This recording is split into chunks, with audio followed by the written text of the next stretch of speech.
વરસાદ નહીં પડે પણ ગુજરાતના 4 જિલ્લાઓ માટે હવામાન વિભાગની આગાહી।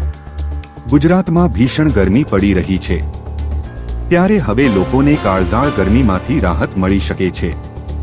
આ વખતે ચોમાસું કેરળમાં નિર્ધારિત સમય કરતાં 2 દિવસ પહેલા 30 મેના રોજ પહોંચ્યું હતું, ત્યારે હવામાન વિભાગે 1 અને 2 જૂન દરમિયાન બનાસકાંઠા, કચ્છ, પાટણ, સુરેન્દ્રનગર માટે ડસ્ટ સ્ટોર્મ આંધી વંટોળની ચેતવણી આપી છે। આ ઉપરાંત રાજ્યમાં આગામી 3 દિવસ દરમિયાન 25 થી 30 કિલોમીટરની ઝડપે પવન ફૂંકાવવાની સંભાવના છે।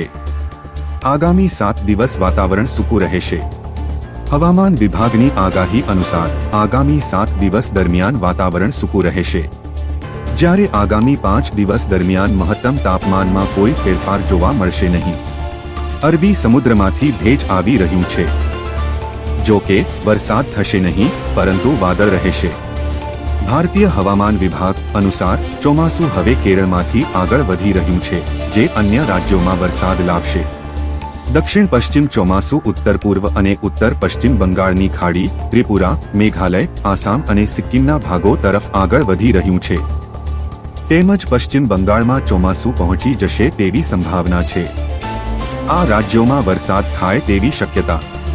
અરુણાચલ પ્રદેશમાં આજે અને આવતીકાલે ભારે વરસાદ પડી શકે છે। આ ઉપરાંત આસામ અને મેઘાલયમાં આજથી 4 જૂન સુધી ભારેથી અતિભારે વરસાદની સંભાવના છે। 2 જૂને ઉપ હિમાલયન પશ્ચિમ બંગાળ અને સિક્કિમમાં ચોમાસાનું આગમન થશે તેવી શક્યતા છે।